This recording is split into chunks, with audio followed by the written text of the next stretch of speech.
여러분 안녕하세요. 9월 10일 여의도 펀드매니저TV 금융시장 전반 및 투자전략 시작하도록 하겠습니다. 네, 장이 올라오면 이제 추가로 사야 하나 팔아야 하나 이 두 가지의 이제 관림길에 여러분들이 이제 고민을 하게 되는 거죠. 개인적으로 사는 시기는 아니라 팔아야 하는데 팔아야 되는 시점을 좀 연기해서 제가 기존에 이야기했던 18일 FOMC 미팅을 보고 파는 게 맞다. 30%의 현금이 필요한 것은 사실이다. 오늘은 전형적인 데드캣 바운스죠. 네, 죽은 고양이를 위에서 떨어져 철퍼덕하고 조금은 올라온다. 데드캣 바운스 입장을 봐야 되고, 오늘은 윗꼬리가 반드시 달릴 확률이 높아 보인다. 어제 이제 우리가 이미 먼저 올랐기 때문에 이 꼬리에 조심하자. 아마 이제 단타적인 매도가 많이 나올 것 같아요. 오늘 올라오면 30% 현금이 필요하고 윗꼬리가 달릴 염려가 있는데, 30% 현금 마련은 지금이 아니라 18일 FOMC까지는 일단 존버한 후에 그때 줄여야 될 것 같다. 이 상황에서 지금 이제 두 개의 이벤트가 남아있죠.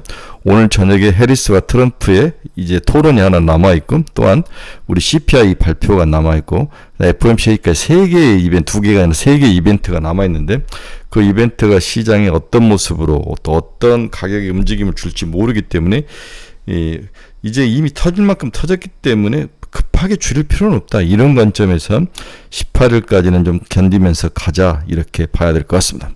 이제는 대선 토론회가 너무너무 중요하죠. 제가 주말에 보니까 해리스의 토론 능력이 거의 제로더라. 트럼프한테 안 될 것 같다는 생각이 지배적인데, 과연 오늘 어떻게 얼마나 잘 방어하며 시장에서 어떤 모습이 나올지는 봐야 될 것 같아요. 이미 지금 47대 48? 해리스 47, 트럼프 48. 이것도 뉴욕타임즈 약간 진보 쪽의 신문인데도 해리스가 트럼프에게 지는 모습이 나오는 거죠. 그만큼 트럼프의 지지율이 탄탄하고 트럼프에 대한 선호도가 역시 미국 사회에서 존재함을 느낄 수 있을 것 같아요. 굉장히 내공이 강한 트럼프의 모습을 보고 저도 깜짝 놀랐는데, 일단 오늘 대선 토론회가 모든 것을 결정을 할 것이다, 이렇게 봐야 될 것 같습니다. 대선 토론 중간에 더 이상 일어나기 힘들 가능성도 높아 보입니다. 따라서 트럼프 트레이드 쪽으로 종목에 좀 배팅을 하는 게 그렇게 나빠 보이진 않다, 이런 생각도 일단 듭니다. 여러 가지의 그 이벤트들이, 이 이벤트들이 모두 다 불확실성을 이야기하면서 시장을 박살냈는데, 이러한 불확실성이 하나 둘씩 제거되면서 시장이 안정을 좀 찾아가는 모습이 나타나기 때문에 굳이 빠르게 단기적으로 급하게 팔 필요는 없다. 느긋하게 한 2주 정도, 1주 정도 시간이 남은 거죠. 1주 정도 이번 주를 좀 잘 지키면서 보는 것도 나쁠 것 같지 않다. 팔긴 팔아야 되는데 파는 시점에 대한 것들을 지금 이야기하는 거죠. 30% 현금은 반드시 필요하다, 이렇게 보고 금일 시장 전망 및 투자 전략 시작해 보도록 하겠습니다. 구독, 좋아요 많이 눌러주십시오. 네, 어제 이제 제 댓글에 어떤 사람이 저에 대해서 뭐라고 한마디 써놨는데, 네, 그 사람 걸리면 제 손이 죽습니다. 네, 댓글 조심하시기 바랍니다. 항상 선풀을 달아주시기 바랍니다. 그렇게 인격을 비하하고 이런 댓글 하신 분들은 가만두지 않을 거예요. 네, 조심하시기 바랍니다. 네, 금일 시장 추이 한번 봅시다. 다우는 플러스 1.15, 나스닥은 0.99, S&P 500은 1.16, 네, 나스닥이 0.99%, 오히려 S&P 500과 다우가 더 많이 올라가는 그런 모습, 그렇죠? 네, 여기까지 올라가다가 이렇게 조정받아서 오늘 또 이렇게 하락하나 봤더니 다시 스크라마 살짝 돌려놨는데, 일단 데드캣 바운스다, 이렇게 봐야 될 것 같아요. 오늘 시장의 주요 키포인트 한번 봅시다. 미국 뉴욕 연은 1년 기대 인플레이션 3%, 전월과 동일하다. 미국 7월 도매재고 전월비 0.2% 상승, 예상을 하했다. 예상은 더 높았던 것 같아요.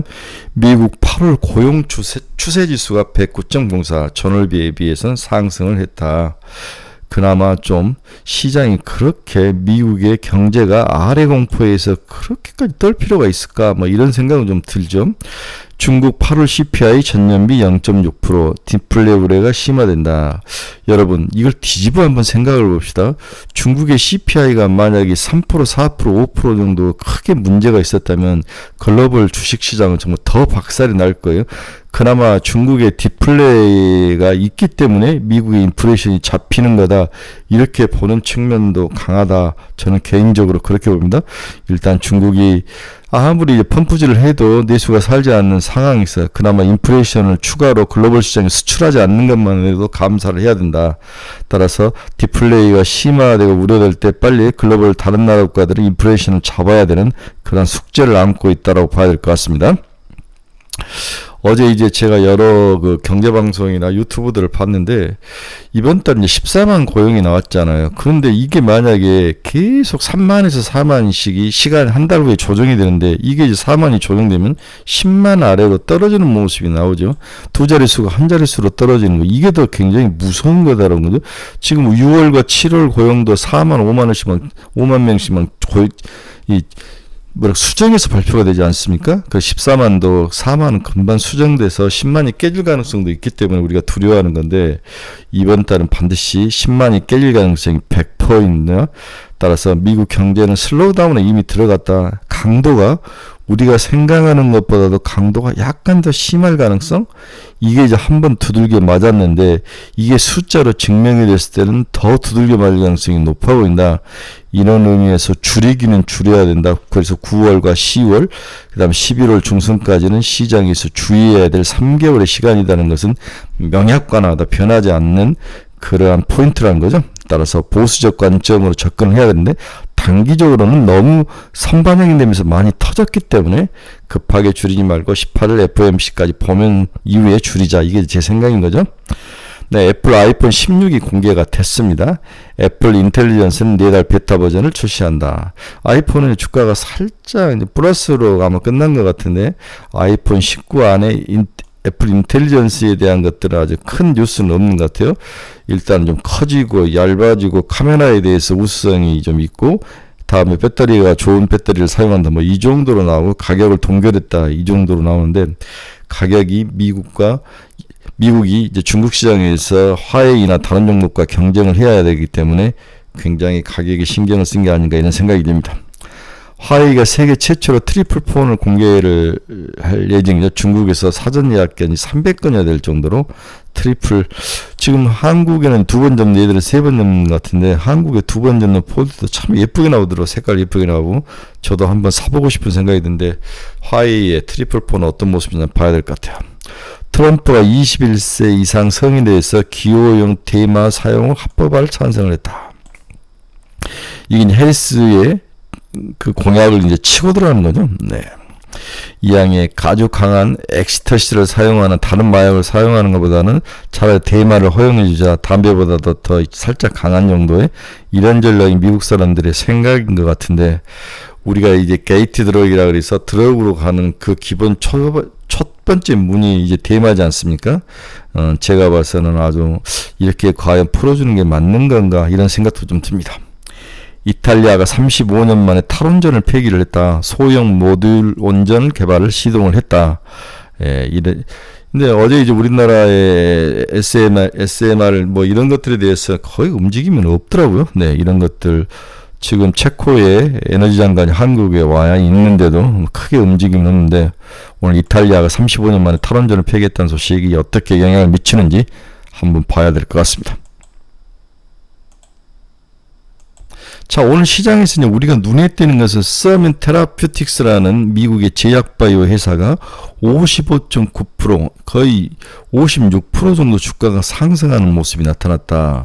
서민 테라퓨틱스 제약바이오 공부 좀 하는 사람들은 네, 페아마켓에서 아마 발표가 될 것 같은데 서민 테라퓨틱스가 어떤 회사인지를 여러분들이 다 아는 사람이 극히 일부일 것 같아요. 제약바이오 공부한 사람을 이해하고는 이건 세계의 면역 항암제 지금 머크의 키트루다를 위협하는 그러한 어떤 파이프라인의 결과를 발표를 했죠. 서밋 테라피틱스는 폐암 환자를 대상으로 한 이중항체 항암제인 이보네시맙 임삼 3상에서 키트루다보다 항암 효과가 더 높은 것으로 나타났다고 발표를 했다. 여기서 폐암 환자에 대한 그런 항암 치료제이고 이중항체 항암제라는 것을 눈여겨봐야 되는 이중항체 항암제. 그래서 어제 우리 이중항체 항암제 기업인 니가켄 바이오나 ABL 바이오 이런 애들이 좀 올라오는 거죠. 키트루라다는 지난 2013년에 MDS가 출시한 면역항암제로 지난해 약 34억 원이나 팔린 세계적인 항암 블록버스터죠. 네, 대표적인 블록버스터인데 고형암 대상 승인을 받았는데 이것보다도 더 성능이 좋은 서밋 테라퓨틱스가 만든 이보네시맙 임상 3상에서 훨씬 효과가 좋았다는 거죠. 네, 이것을 기반으로 이제 이거 최종 마무리를 해야 되고 실험을 더 해야 되고 마무리를 하면 시간도 많이 걸리고 비용도 많이 걸리는데 일단 인삼 3상에서는 항암 효과가 굉장히 좋았다. 따라서 우리가 키트루다의 아상에 도전하는 약이 나왔다. 그래서 이중항체다. 결국 글로벌 시장 항암제는 이중항체로 지금 시장이 변화하는 거죠. 그래서 우리 죄송합니다. 우리 키트루라다가 병행하는 렉나자와 이런 것들이 있는데 렉나자가 좀 오늘 충격을 좀 받을 확률이 있는 게 아니냐 이런 생각도 드는데 또 렉나자가 우리 서밋 테라퓨틱스와 또 함께 또 병용을 한다면 그럴 가능성은 지금 없는데 한다면 더 좋은 효과도 있을 수 있으니까 한번 지켜봐야 되는데 일단 유한양령의 렉나자가 충격을 좀 받을 가능성이 있다 이렇게 봐야 될 것 같습니다. 그래서 핵심은 이제 항암의 모든 것들이 이중항체 항암제로 가고 있다. 리가켄바이오, ABL바이오, 알테오전에 대해서 우리가 봐야 한다. 이 이야기를 하는 거죠. 그러면 주요 경제지표 한번 볼까요? 달러 지수는 0.04, 달러는 강세로 끝났습니다. 엔화는 살짝 올랐네요. 142.90엔에 끝이 났습니다. WTI는 1.67% 상승. 금리는 큰 변동은 없었던 것 같아요. 3.679 2년짜리 2.9bp 상승. 10년짜리는 3.7bp로 3.7% 네, 마이너스 0.08 1bp밖에 빠지지 않았네요.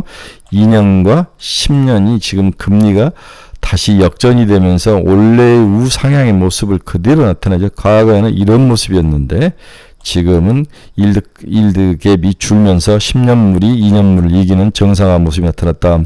그래서 일부 애널리스트들은 이렇게 일드 커브가 뭔가 변화가 생길 때마다 경기 침체가 왔다는 거죠. 지금은 2년짜리가 내려오고 10년짜리가 올라오면서 지금 두 개 다 금리가 움직이면서 이제 일드 커브가 정상화되면서 일드 갭이 줄이고 다시 역전이 돼서 정상화로 돌아왔는데 글로벌 시장에서 1960년대 이후 7번인가 8번인가 일드 커브가 역전이 됐다가 일드 갭이 정상화 됐을 때 항상 경기 침체가 왔다. 이것을 이야기를 하더라고요. 따라서 이번에도 그럴 가능성이 있다. 이렇게 확신적으로 말을 하는 사람들이 굉장히 많은 것 같습니다. 금리가 움직였다는 것은 뭔가 변화가 있었는데 지금은 이 장기 금리가 하락을 하는 것보다도 단기 금리가 더 많이 하락을 했다. 단기 금리가 더 많이 하락을 했다는 것은 글로벌 시장에서 경제가 문제가 있기 때문에 단기 금리를 움직이는 팩터는 정부의 금리 정책이기 때문에 경기가 안 좋을 때 단기 금리를 내리는 과정, 그러니까 경기 침체다. 이렇게 해석을 하는 것 같습니다. 오랜만에 금가격 한번 봅시다. 금가격 0.39% 상승해서 2,534달러. 엔비디아 2.3% 상승. 테슬라 2.91.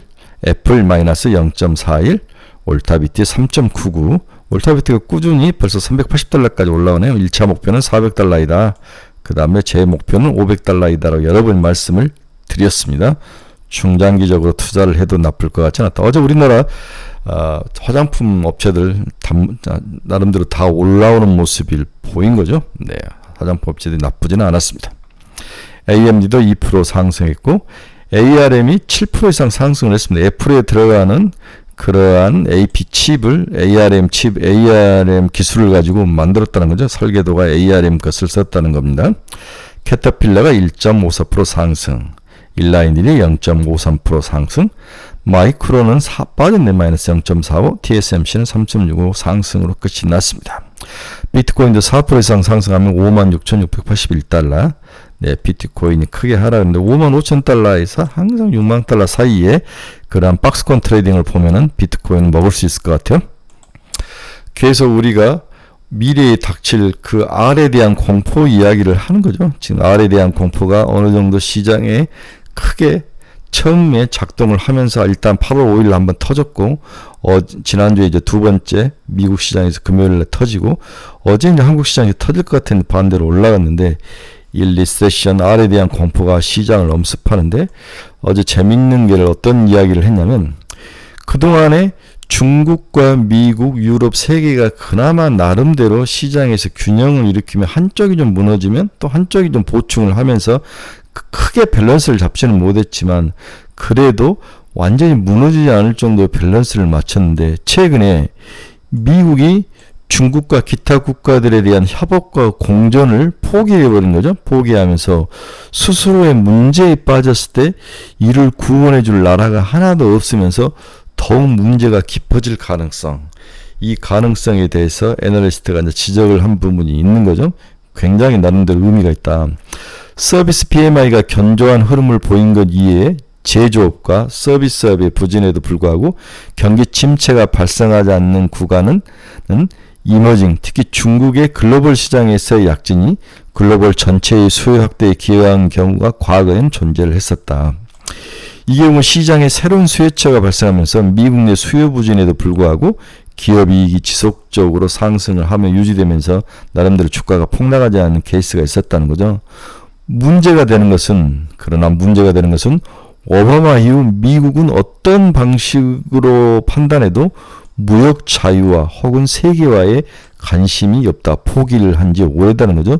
중국을 때리고 유럽에 대해서 크게 관여하지 않으면서 시장에서 과거와 같은 모습이 나타났다. 물론 이게 이제 주식시장이 좋을 때는 미국 시장에 아주 모든 자산과 자본이 미국으로 몰려들어오면서 미국 주식시장을 떠받치면서 상승폭이 높았지만 반면에 하락을 하면서 썰물처럼 빠져나갈 때는 이것을 제어할 나름대로 쿠션 역할을 해줄 중국도 없고 유럽도 없다는 거죠. 미국이 지금 그런 꼴로 가고 있다. 이럴 때는 생각보다도 충격이 심할 것이다. 이 이야기를 하는 거죠. 네. 미국 내 제조업 성장이 예상보다 느리다면 결국 경기 둔화폭을 결정하는 것은 미국 내 소비가 둔화되는 속도에 달려있다. 이제 미국 내부의 문제로 글로벌 시장의 모든 문제가 귀결이 되고 있다는 거죠. 그래서 스스로 이 문제를 해결해 주지 못하면 이 미국은 과거보다도 더 크게 땅바닥에 머리를 꼬라박는 충격이 크게 다가오는 그러한 모습을 보일 가능성이 높아 보인다는 것입니다. 최근 미국 경기에 대한 부정적 입장 중 하나는 저축률이 지나치게 낮은 모습을 보이면서 미국 가계가 안정성을 보유하지 못하고 있는 측면이 있는 거죠. 실제로 코로나 이후 미국 가계 이자 지출 비용이 상당히 높은 수준으로 상승하는 모습을 보여주었으며 이로 인해 가처분 소득 대비 이자 지출의 비중이 지나치게 높아지는 모습이 나타나고 있습니다. 이전 소득, 잉여저축, 부채 등을 이용한 소비 증가에는 분명히 이제 한계가 존재하는 그러한 시기가 됐다는 거죠. 이전 소득도 없고 줄고 잉여저축도 줄고 부채 등도 증가하는, 부채를 증가시켜서 소비를 했는데 이런 부분들 모든 부분들이 이제 막혔다라고 봐야 될 것 같습니다. 그래서 이자 지출이 오르는 거죠. 네, 이자 지출이 오르고 가계부채 상환 비율도 바닥에서 치고 올라오는 모습이 계속 나오죠. 소비 DSR도 올라오는 모습. 이러한 것들이 이제 미국은 한계에 부닥쳤다고 볼 수 있습니다. 따라서 이것을 대신해 줄 중국과 유럽, 아시아가 있어야 되는데 미국이 자국 살기로 넘어가면서 문제가 특히 트럼프 시대부터 바이든까지 자국 살기로 글로벌 시장의 친구들을 버리면서 이제 자국의 문제가 심각하게 됐을 때 그 충격에 대해서 아마 생각보다 더 심하게 충격받을 가능성도 있다. 이 이야기를 하는 거죠. 자, 두 번째는 이제 삼성전자의 하락이 생각보다도 가장 큰 시장에 큰 이슈로 지금 등장을 하고 있습니다. 이미 7만 전자가 깨진 상황이고 이 삼성전자의 하락을 한번 보십시오. 지금 외국인은 8월 23일부터 하루 살고 지속적으로 며칠을 파는 거의 2주 이상을 파는 모습이 나타나고 있는 거죠. 하루도 안 빼고 9월 1일 하루 사고 그냥 계속 100만 주씩 이상 파는 그러한 모습. 이런 삼성전자의 외국인들의 매도 이유는 과연 무엇일까? 이런 것들을 봐야 되는데, 첫째는 삼성전자는 아시아의 대표일 확률이 높다. 아시아를 파는 거다. 두 번째는 한국을 대표할 가능성이 높다. 한국을 파는 거다. 세 번째로는 IT의 대표적인 종목 중에 하나죠. IT를 판다. 이 세 가지가 겹친 게 아닌가. 그래서 우리 삼성전자는 1타 3피다. 기업 자체에 대한 문제도 있지만 이러한 외부적 영향이 삼성전자 매도에 더 큰 영향을 미치고 있는 게 아닐까, 그런 생각이 든다는 거죠. 그래서 글로벌 시장이 아래 공포 속에 들어가고 아시아 시장도 마찬가지로 영향을 크게 받을 가능성이 높아 보이고, 이러한 것들로 인해서 뭔가를 팔아야 되는데 그 대표적인 종목이 TSMC, 삼성전자 이런 종목들이 걸려 들어가 있는 거죠. 자, 이러한 요인은 우리가 어쩔 수 없는 통제할 수 없는 요인이라고 보고 삼성전자 내부의 문제를 한번 짚어볼 필요도 있다. 동사의 3분기 매출액과 영업이익은 전자제품 수요 둔화와 일회성 비용 증가 등으로 인해 기존 추정치를 각각 7.2%, 19.7% 하회하는 매출은 81.7조 원, 영업이익은 11.8조 원을 기록할 것으로 예상이 된다. 영업이익을 약 14조에서 15조 정도 생각을 했는데 10조가 깨질 것 같다는 애널리스트도 어제 이제 KB증권의 김동원 애널리스트인가요? 센터장님이 그 이야기를 하셨는데, 우리 현대차증권은 11.8조, 노후창 센터장 11.8조를 이야기하고 계십니다. 특히 영업이익이 하락을 점치는 이유는 DS에서 재고자산 충당금 환입 감소, 디스플레이 섹터에서 일회성 비용 증가 등으로. 왜 일회성 비용 증가냐? 모든 부품 가격이 올라서 핸드폰 분야에서 일회성 비용 증가가 나타나고 있다. 따라서 기존 추정치를 하회하는 6.8조를 기록할 것이다. 영업이익은 DS 부분에선 삼성 디스플레이의 감가상각비 증가와 다음에 핸드폰 사업부의 매출 원가 상승 등으로 인해 타 사업부 영업이익도 기존 추정치 대비 1.2조 들은 5조 원 정도로 기록할 것이다. 그래서 디스플레이 사업부와 다음 핸드폰 사업부에서의 문제가 좀 크다는 거죠. 특히 여전히 고금리와 고물가로 인해 스마트폰과 PC 수요가 회복되지 못하고 있는 가운데 이 부분이 굉장히 시장에서는 큰 가격 조정, 수익률 조정이 스마트폰과 PC 수요 둔화, 모바일 OLED 경쟁 심화와 반도체 가격 상승에 따른 완제품 원가율 상승이 부담을 주고 있다. 이게 이제 미시적인 삼성전자의 3분기 실적에 대해서 부정적으로 평가하는 부분인 거죠.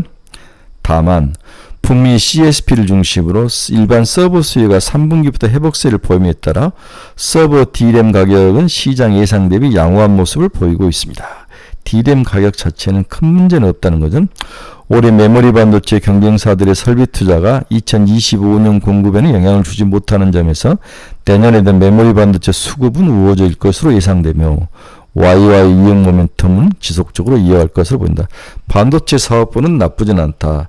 하지만 핸드폰 사업부와 디스플레이 사업부와 LSI 사업부, 가전 이런 쪽에서 마이너스, 우리가 생각하는 것보다도 이익이 줄 것이다가 이제 미시적인 삼성전자의 실적 하락 전망의 원인인 거죠.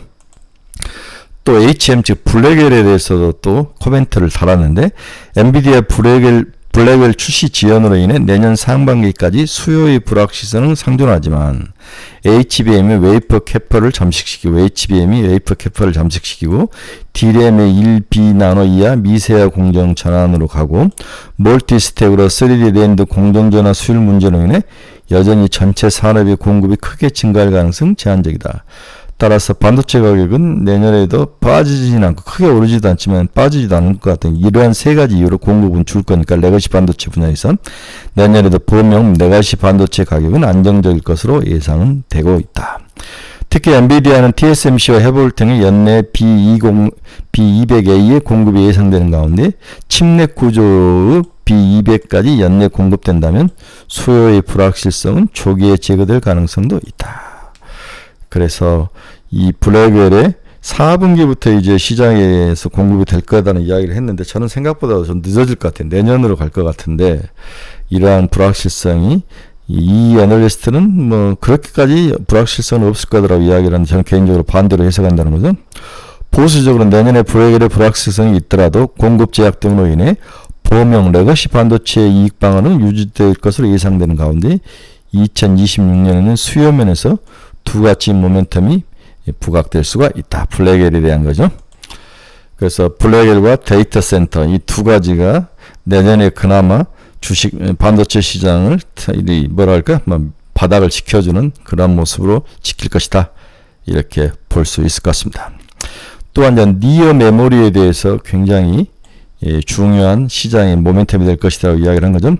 AI 데이터 센터에게 완성도를 3나노 루빈 HBM 빛 성장을 크게 견인할 것으로 보이며 새로운 AI 어시스턴트를 장착한 애플 모바일 HBM 시대가 개화시키면서 니어 메모리 시장이 크게 확대될 것이다. 신규 수요를 창출할 것이다라고 보는 거죠. 장기적으로 니어 메모리가 본용 메모리 반도체의 수요 변동성을 줄여주는 완충제 역할을 할 것으로 보입니다.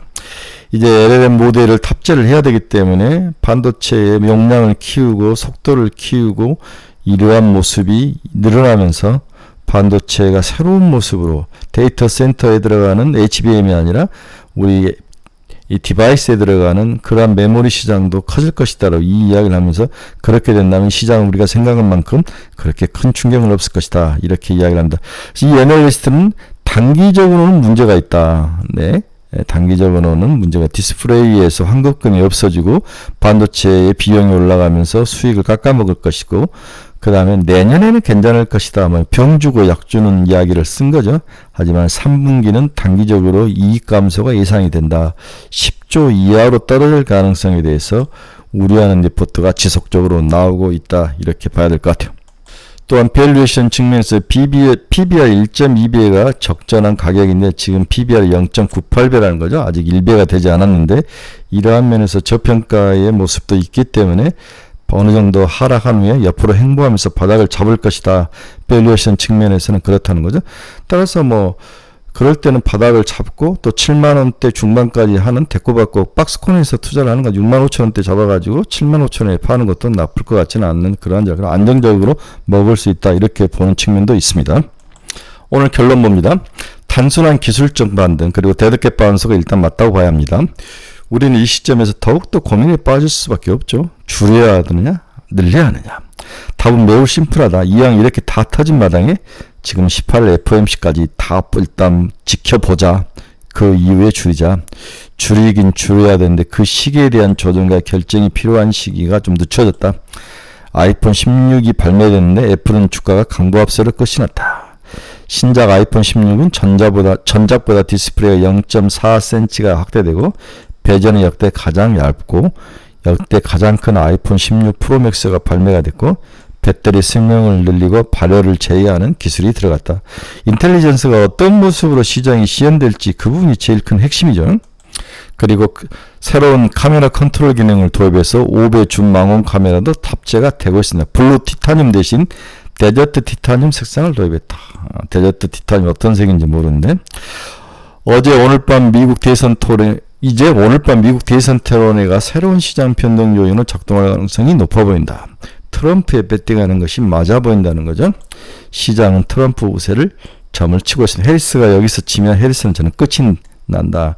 이 선거는 트럼프 우세로 끝날 가능성이 높아 보이기 때문에 오늘 토론회가 가장 중요하다고 봐야 될 것 같아요. 트럼프 트레이딩에 배팅하는 모습이 나타날 거로 보여집니다. 이제 FOMC 금리 인하가 25bp로 가는 것 같아요. 처음에는 50bp까지도 생각을 했는데 25bp이고 그 다음에 파월의 코멘트가 가장 중요한 그러한 요인이 될 것이다. 당연히 시장에 긍정적인 코멘트를 날려줄 거로 예상하고 있습니다. 미국 경제가 리세션이 아니다. 경착륙이 아니다. 연착륙이다. 금리를 지속적으로 내리면서 경제를 활성화시킬 것이다. 이렇게 이야기할 가능성이 높아. 이렇다면 시장은 어느 정도 바닥을 치고 하락이 멈출 가능성이 높아 보이는데 이걸 머리끄레기 끌고 올라가는 것은 3분기 실적인데 3분기 실적은 이미 예상보다도 낮아지면서 큰 기대감을 접어야 한다. 이렇게 봐야 될 것 같습니다. 자, 우리나라 시장은 이제 사는 것보다는 파는 쪽으로 언제 팔 것이냐를 계속 이야기하는 거죠. 그래서 30% 현금은 반드시 필요하다. 만약 산다면 이중항체 관련 바이오 종목인 리가켄 바이오, ABL 바이오, 알테오젠 이 정도를 여러분들에게 추천을 한다. 이렇게 결론을 내봅니다. 30%의 현금. 여러분 중에서 매일 새벽 4시에 일어나서 글을 쓰는 사람에게 뭐라고 댓글을 다는데 상당히 싸가지 없이 그리고 비인격적으로 다른 사람들은 끝까지 추적해서 가만두지 않겠습니다. 네. 제게 듣기 싫은 사람은 나가면 되죠. 네, 나가면 당신들이 돈을 냈으면 공짜로 드는데 이런 비인격적 선풀 달자. 저는 이제 제가 가장 머리가 아프고 힘들 때마다 제가 좋아하는 유튜브에 선풀 나는 걸 굉장히 많이 합니다. 그렇게 하면서 머리도 맑아지고 사람이 마음이 정화되죠. 네. 그분 제가 댓글 안 보이기로 바꿔놨는데 한 번만 더 달면 가만두지 않겠습니다. 네. 여러분들에서 투자의 방향성을 잃어버린 사람들은 네, 저희 카페에 들어오십시오. 카페 주소 치고 들어오시면 됩니다. 종목 상담이 필요하신 분도 저희 카페로 들어오시기 바랍니다. 매일매일 관심 종목도 올려놓고 있습니다. 카페에 오셔서 많이 소통하시기 바랍니다. 제가 이제 추석 끝나고 바이오 사이언스의 이해라는 큰 책이 있는데 이걸 가지고 이제 강의를 만들어서 여러분들과 한번 소통을 해볼 생각을 좀 하는데 온라인과 오프라인을 동시에 한번 해볼 생각입니다. 그래서 어떤 계획을 가지고 제가 할 건지 여러분 추석 끝나고 여러분들에게 이야기할 테니까 많이 좀 참여를 해주시기 바랍니다. 이렇게 머리가 아프고 어려울 때마다 같이 공부합시다. 오늘도 이 꼴이 좀 조심해야 될 것 같아요. 오늘은 반드시 이 꼴이 나타난다. 그래서 막 급하게 사지 말고 좀 팔 수 있는 사람은 아침에 장 올라올 때 팔고 장이 빠지면 그때 뭐 사고 싶은 것은 조금씩 사고 그렇게 매수는 추천하고 있지 않은데 현금이 지금 필요한 시기다. 리스크가 한 번 더 올 것이다. 이제 숫자로 경기가 침체한 걸 보여주면 한 번 더 충격은 있을 것 같다. 이런 생각이 드는 거죠. 9월, 10월, 11월 중순까지는 시장에서 보수적 스탠스를 가지고 대응하자. 이렇게 결론을 내드리고 싶습니다. 여러분 마음 너무 많이 상처받으셨는데 이 하락장에서 자기 생각과 건강을 잘 지키시고 잘 견디시길 바랍니다. 30년 펀드 매니저들도 정말 힘들죠. 네. 여러분 감사합니다. 내일 아침 뵙도록 하겠습니다.